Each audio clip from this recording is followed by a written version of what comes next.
నమస్తే, welcome to #you. నేను మీ Rajesh.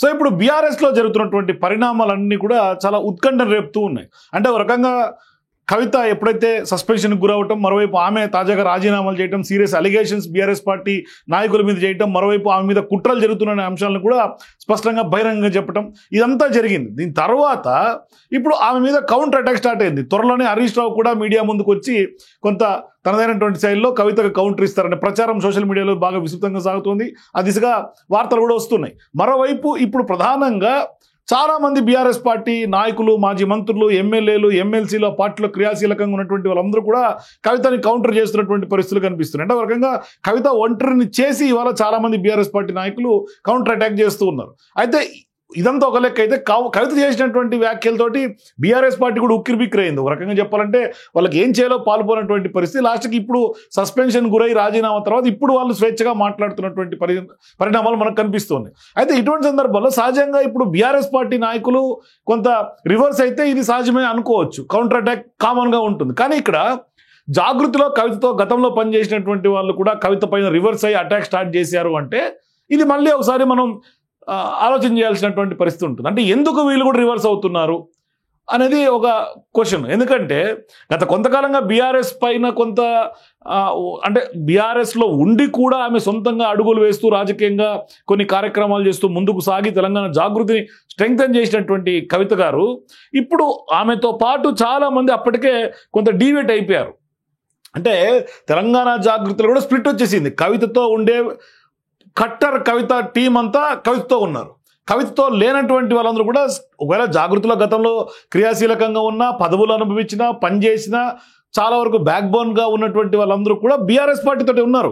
BRS పార్టీలో చాలామంది ప్రభుత్వంలో అప్పట్లో కార్పొరేషన్ చైర్మన్లు కూడా వాళ్ళు పదవులు అనుభవించారు. సో ఇప్పుడు వాళ్ళందరూ కూడా బీఆర్ఎస్ పార్టీలో కేసీఆర్తో, కేటీఆర్తో కొనసాగుతున్నారు. దీంతో ఇప్పుడు జాగృతి నిలువుగా చీలిపోయిందని చెప్పుకోవాలి. సో ఇటువంటి సందర్భాల్లో గతంలో జాగృతి కేంద్రంగా పనిచేసినటువంటి వాళ్ళందరూ ఇవాళ తెర మీదకి వచ్చి కవిత పైన రివర్స్ అటాక్ స్టార్ట్ చేశారు. మరి అది బీఆర్ఎస్ పార్టీ కొంత అండర్స్టాండింగ్తో ఈ ప్రెస్ మీట్లు పెట్టి కవిత పైన అటాక్ చేశారా, లేదు అంటే ఇండివిజువల్గానే వీళ్ళందరూ కూడా కవిత పైన అటాక్ స్టార్ట్ చేశారా, లేకుంటే రాజకీయ అస్త్రంగా దీన్ని ఏమన్నా మలిచే ప్రయత్నం చేస్తోందా, ఇది కొంత లోతుగా విశ్లేషణ చేయాల్సినటువంటి అవసరం ఉంది. సీరియస్గా ఆలోచన చేయాల్సినటువంటి అవసరం కూడా ఉంది.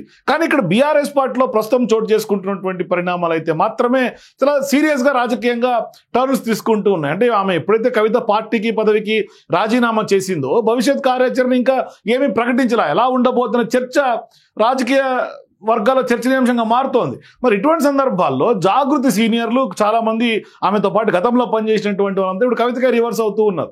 అంటే తెలంగాణ జాగృతి ఏర్పాటు నుంచి చాలా కొంత కీలకంగా వ్యవహరించినటువంటి తెలంగాణ ఫుడ్స్ కార్పొరేషన్ మాజీ చైర్మన్గా ఉన్నటువంటి మేడే రాజీవ్ సాగర్ కానీ, లేదు అంటే రాష్ట్ర ట్రేడ్ ప్రమోషన్ కార్పొరేషన్ మాజీ చైర్మన్గా ఉన్నటువంటి మఠం భిక్షపతి, ఇట్లా కొంతమంది జాగృతి వీళ్ళిద్దరూ కీలకం, మిగతా కొంతమంది ఉన్నారు.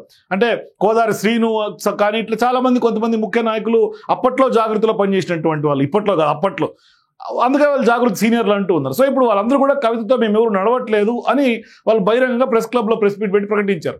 తామంతా కేసీఆర్ వెంటే ఉన్నాము అనేది స్పష్టంగా చెప్పారు. అంటే ఇక్కడ జాగృతిలో కూడా స్ప్లిట్ మనకు స్పష్టంగా అర్థమవుతోంది. సో ఇప్పుడు తాజాగా వాళ్ళు హైదరాబాద్లో ప్రెస్ క్లబ్లో మీడియా ముందుకు వచ్చి మఠం భిక్షపతి అట్లాగే కొంతమంది ఎవరైతే వీళ్ళందరూ కూడా మాట్లాడతా 18 ఏళ్ళుగా కవితతో ప్రయాణం చేసిన తమకు ఇవాళ బరువెక్కిన గుండెలతో చాలా ఆవేదనగా మాట్లాడుతున్న అంశాన్ని చెప్తూనే రాష్ట్రంలో రేవంత్ రెడ్డి నాయకత్వంలో రాక్షస పాలన సాగుతోంది, ఈ పాలన పోయి మళ్ళీ కేసీఆర్ ముఖ్యమంత్రి కావాలనే అంశాన్ని డిమాండ్ చేస్తూ తెలంగాణ ప్రజలు కోరుకుంటున్నటువంటి సందర్భంగా కేసీఆర్ వెన్నంటే ఉంటూ ఉద్యమాలు చేయాల్సినటువంటి కవిత కాంగ్రెస్ బీఆర్ఎస్కు ఊతం ఇచ్చేలా వ్యవహరిస్తోంది అనే దాన్ని వీళ్ళందరూ కూడా రివర్స్ అటాక్ చేస్తూ కవిత తీరును తీవ్రంగా ఖండించారు. అట్లాగే ఇప్పుడు మా భవిష్యత్ ఏంటి అని కూడా కవితను ప్రశ్నిస్తున్నారు. ఇప్పుడు 18 ఏళ్ల పాటు ఉన్నప్పుడు కవిత కూడా బీఆర్ఎస్లో ఉంది కదా, ఇప్పుడు కవిత భవిష్యత్తు కూడా ప్రశ్నార్థకంగానే ఉంది కదా. ఆమె ఏమీ తేల్చుకోలేనటువంటి పరిస్థితుల్లో ఎటు ఏం చేయాలి అర్థం కానటువంటి పరిస్థితి. అంటే ఆమె ఇప్పుడు ఇతర పార్టీలకు పోయే పరిస్థితి లేదు, ఆఖరికి కొత్త పార్టీ పెడదామనే దానికి కూడా ఇంకా క్లారిటీ లేదు. ఆమె ఏమి నేను కొత్త పార్టీ పెడుతున్నా, ఇదే చేస్తున్నా, భవిష్యత్ కార్యాచరణ ఇదే అని ఇక్కడ స్పష్టంగా చెప్పలా. ఆమె తెలంగాణ జాగృతి నాయకులతో, కార్యకర్తలతో చర్చలు జరపాలి, సన్నిహితులతో చర్చలు జరుపుతున్నట్టు కూడా వార్తలు వస్తూ ఉన్నాయి. మరి కొద్ది టైం తీసుకునే డెసిషన్స్, ఆవేశంలో తీసుకునే నిర్ణయాలు కావు ఇవి. కాబట్టి ఇప్పుడు వీళ్ళు బయటకు వచ్చి మేము మా భవిష్యత్తు ఏంటి, మీతో పాటు ఇన్ని రోజులు ఉన్నామంటే దీని వెనకాల రాజకీయ వ్యూహం కనిపిస్తుంది. ఎవరైతే తెలంగాణ జాగృతిలో పనిచేసినటువంటి వాళ్ళు బయటకు వచ్చి ఇప్పుడు కవితను అటాక్ చేస్తూ ఉన్నారో ఖచ్చితంగా ఒక పొలిటికల్ ఎజెండా కనిపిస్తూ ఉంది. అంటే వాళ్ళు ఏమంటున్నారు, మీరు సొంత ఎజెండా తోటి మీరు మీ పార్టీకి మీరు చేసుకుంటూ వెళ్ళిపోయారు అని కవితని విమర్శిస్తూ ఉన్నారు. కానీ ఇక్కడ ప్రధానంగా 18 ఏళ్ల పాటు మీరు కవితతో కలిసి ఉండి కవితతో ప్రయాణం చేసినటువంటి పొలిటికల్గా యాక్టివిటీస్లో పాల్పంచుకున్నటువంటి మీరంతా మరి కవిత గత కొంతకాలంగా ఇండివిజువల్గా కొంత ఒక సామాజిక తెలంగాణ కోసం ఒక ఐడియాలజీతో పక్కకు వచ్చి అంటే బీఆర్ఎస్ పార్టీతో కలిసి పనిచేసినా అని చెప్పుకున్నప్పటికీ ఆమె కొంత ఇండివిజువల్గా కొన్ని యాక్టివిటీస్ చేస్తోంది ప్రజాక్షేత్రంలో. అటువంటప్పుడు ఆమె ఇండివిజువల్గా పోయినప్పుడు మీరంతా ఎక్కడికి వెళ్ళిపోయారు? ఇవాళ వచ్చి మా రాజకీయ భవిష్యత్తు ఏం కావాలి, మళ్ళీ ఏమో సీఎం మార్పు కావాలి, తెలంగాణలో మాకు అధికారం మారాలి, కేసీఆరే ముఖ్యమంత్రి కావాలి, మేము కేసీఆర్ తోటే ఉంటాం. మరి కేసీఆర్ తోటే ఉన్నప్పుడు ఇక మీకు రాజకీయ భవిష్యత్తు ప్రశ్నార్థకం అనే క్వశ్చన్ ఎక్కడిది? ఆ ప్రశ్నే ఉత్పన్నం కాదు కదా. ఇప్పుడు ఈ ప్రశ్నను కొత్తగా లేవనెత్తే అంశం ఎక్కడిది? మరి ఇప్పుడు ఒకవేళ ఆమె భవిష్యత్తుకు మీరు ఆమె ఒంటరి పోరాటం చేస్తుంటే సోషల్ మీడియా అంతా కూడా ఆమెకు సపోర్ట్ చేస్తా, కొంతమంది ఒంటరిగా ఉన్నటువంటి ఒక ఆడబిడ్డ అని ఆమె స్పష్టంగా చెప్తుంటే, ఇప్పుడు మీరు 18 ఏళ్ళుగా ఆమెతో పాటు ఉంటే ఆడబిడ్డకు మీరు సపోర్ట్ చేయాలి కదా. అట్లా కాకుండా ఇప్పుడు విడిగా ప్రెస్ క్లబ్లో ప్రెస్ మీట్ పెట్టి కొంత ఆమెను టార్గెట్ చేయటం చూస్తూ ఉంటే ఖచ్చితంగా మీరు బీఆర్ఎస్ వెంట నడుస్తున్నారని మీరే చెప్తున్నారు కదా. ఇక మీ రాజకీయ భవిష్యత్తుకి వచ్చినటువంటి ఇబ్బంది ఏముంది? ఇన్నాళ్ళు మేము ఎంత నడిచాం కదా, ఇప్పుడు మాకు సమాచారం ఇవ్వకుండానే మీరు సొంతంగా మీ సొంత ఎజెండాతో మీరు రాజకీయంగా ప్రకటించేసే రాజీనామాలు కానీ లేకుంటే మీ కార్యాచరణ కానీ మీరు చెప్పేస్తున్నారు అనేది వాళ్ళు మాట్లాడుతూ ఉన్నారు. ఇది కరెక్ట్ కాదు అని చెప్తాం. ఒకసారి వాళ్ళు ఎగ్జాక్ట్గా ఏం మాట్లాడారో షార్ట్గా చూసే ప్రయత్నం చేద్దాం. 2009లో తన ప్రాణాన్ని త్యాగం చేసిన తెలంగాణ కోసం, ఈరోజు పార్టీ కోసం తన బిడ్డను కూడా త్యాగం చేసి పార్టీకి వ్యతిరేకంగా ఎప్పుడు ఎవరు తన కొడుకును చేసినా తన బిడ్డను చేసినా ఖచ్చితంగా పార్టీకి వ్యతిరేక విధానాలు చేస్తే ఖండించి క్షమించేది లేదని ఏదైతే ఇంతకు ముందు చెప్పినట్టే 2 రోజుల క్రితం కవిత గారిని సస్పెండ్ చేయడం జరుగుతుంది. దానికి సందర్భంగా కేసీఆర్ గారు ఏ నిర్ణయాన్ని అయితే తీసుకున్నాడో దాన్ని మేము స్వాగతిస్తున్నాం. ఎందుకంటే మేము ఈరోజు ఇక్కడ మాట్లాడాల్సింది చాలా బాధతో ఉన్నాం. ఇక్కడ మొదట 2006 నుంచి తెలంగాణ జాగృతి ఉద్యమ ప్రస్థానంలో ఇక్కడ పనిచేసిన ప్రతి ఒక్కరు ఉన్నారు.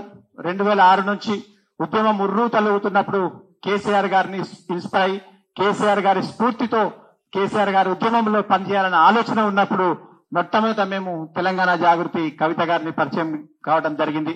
ఆ రోజు నుంచి తెలంగాణ జాగృతి టిఆర్ఎస్ పార్టీకి అనుబంధ సంస్థ అనే ఆలోచనతోని మేము కేసీఆర్ గారు ఇచ్చినటువంటి ఏ ప్రోగ్రామ్ గాని ఏ విధానాన్ని గాని ముందుకు తీసుకుపోతే తెలంగాణ జాగృతి ద్వారా పనిచేసుకుంటూ ముందుకు పోతా ఉన్నాం.